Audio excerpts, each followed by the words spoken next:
Të nderuar shiqës, mirë se erdhët në programin bashkëpunim me kardiologun. Kam kënaqësinë të prezantoj programin ton dedikuar për shëndetin kardiovaskular, i realizuar në bashkëpunim me një specialist të fushës së kardiologjisë, Dr. Deniz Ziabegu, kardiolog invaziv. Doktor, mirë se erdhët. Mirë se u gjetë. Qëllimi i programit është diagnostifikimi i hershëm dhe menaxhimi i duhur me mjekun, pasi janë thelbësore për përmirësimin e cilësisë së jetesës dhe reduktimin e komplikimeve. Doktor, fillimisht na tregoni pak për veten tuaj, prej nga vini dhe si ka qenë rrugtimi juaj drejt kardiologjisë.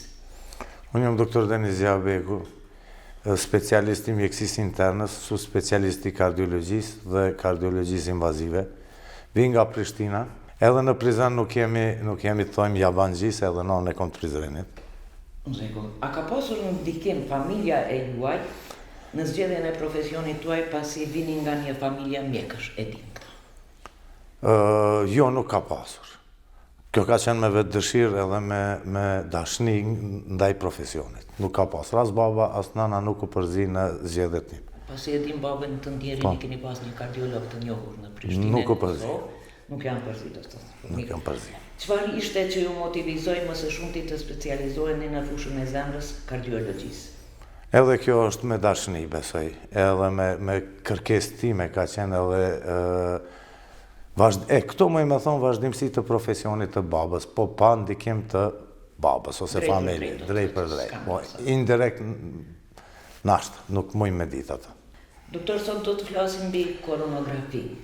Për fillim, a mund të na njoftoni shiqësit tanë çfarë është koronografia dhe pse është kaq e rëndësishme në mjekësinë moderne? Tash, koronografia është një pjesë e kateterizimit të zemrës. Kateterizimi i zemrës ndahet në djathën edhe në të majtën, në shkurtesë po folim. Koronografia angiografike janë në kateterizimin të djathtë të zemrës. Dhe bëhet me X-ray në salën e kateterizimit ose cath lab, laboratorin e kateterizimit. A mund na thoni në cilat raste rekomandohet koronografia? Koronografia, indikacionet, më thonë, ose në sindromet akute koronare, në infarktet, në smundjet valvulare, para ndrimit valvular, në statuset post-bypassit, në angina pektorale ose dhimbje të gjoksit, qoftë jo stabile ose stabile, dhe të tjerët. Ku fillojnë, doktor? Pacientat me dhimbje gjoksit. Kryesisht dhimbje gjoksit me ndryshime në EKG dhe në analizat të gjakut në troponin, atër hin. Edhe pacientat që kemi dokumentu me stres testin ose treadmillin, të vërtetum që kemi ndryshime, ose stres ekon, ose CT angio, ose tomografi kompjuterizuar të angiografisë, tash që ka dalë që një kohë, edhe ajo në afron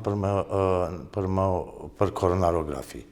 Po koronarografia është gold standard i artë për vlerësimin e arterjeve koronare të zemrës. Realizohet konkretisht koronografia, me siguri shiqësit tanë kanë nevojë me ditë këte? Koronarografia, së pari do të me qenë një staf i pregaditur për koronarografi. Prej një doktorit ose dy doktorat do të qenë, si pas udhërfysve tonë, edhe stafi teknik dhe material do të me pas. Koronarografia fillan mas pari me anestezion lokal, qoftë në arterën radiale, femorale, brachiale, varet, qasja. Më pas hyhet me katetër, mrim deri të arterja koronare pej rrugtimit të arterjeve periferike deri në arterje koronare dhe aty me kontrast i shohim ndryshimet në arterje koronare. Kjo procedurë, doktor, a është e dhimbshme apo e rrezikshme për pacientin, pasi që me sigurisë shumica frigon? Thuhet koronografia pak... E dhimbshme nuk është, se është minimal invazive, e dhimbshme nuk është, po si çdo problem ose intervenim invaziv e ka rrezikshmërinë e vet. Sa zgjat zakonisht dhe kërkon hospitalizim kjo punë? Zgjat, ka njëherë zgjat prej 50 sekonda deri në 2 orë, varet për anatomisë të personit, pacientit.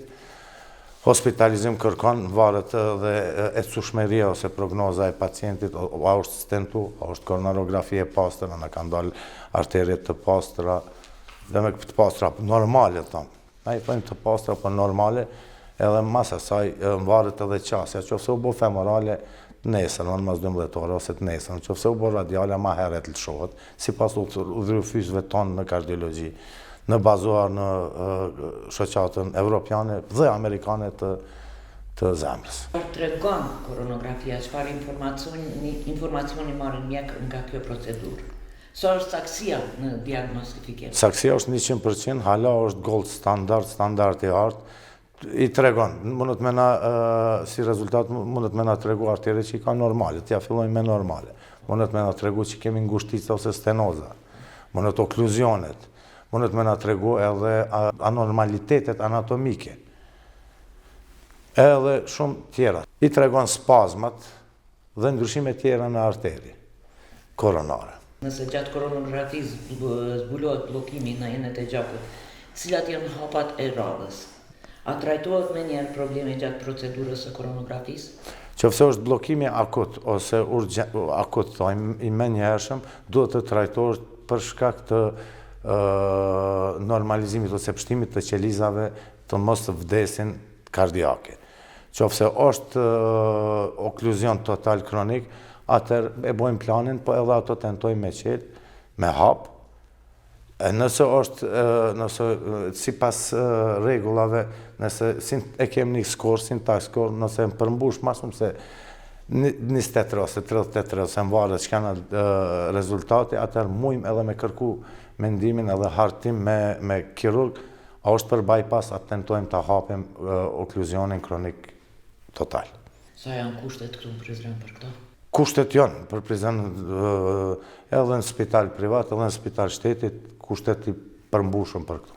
Komplikimet dhe rreziqet që mund të ndodhin edhe pse ju jeni një specialist i njohur në këtë lëmi, a ka rreziqe? A mund të ndodhin komplikimet gjatë koronografisë? Komplikimet janë, po, mund të ndodhin edhe në krejt botën, edhe në vendet ma zhvilluar, thojmë, ndodhin komplikimet. Komplikimet janë 1% për komplikime, kur flasim, komplikimi ma i madh është në vdekshmëria. Deri 1% mundet me ndodhë vdekshmëri, mundet me ndodhë gjakderdhja, mundet me ndodhë shkrymja enëve, mundet me ndodhë ICV, strok, sulm në tru, dhe shumë insuficiencë renale ose për shkak kontrastit mundet me ndodhë edhe deri në dializë me përfundu pacienti, po këto janë komplikimet të vogla, thonë me procentual. Kur duhet të drejtohen gjithësisht tek kardiologu dhe cilat shenja nuk duhet neglizhuar? Unë gjithë bazona në dhimbjen e gjoksit. Dhimbja e gjoksit duhet me definu. Falenderojmë për pjesëmarrjen në emision. Doktor Denisit, suksese në punën e mëtejshme, ju prift doktor shëndeti. Ju falenderoj gjithëve. Shoqërues të nderuar, mirupafshim deri në emisionin tjetër. Mirëmbëjtje.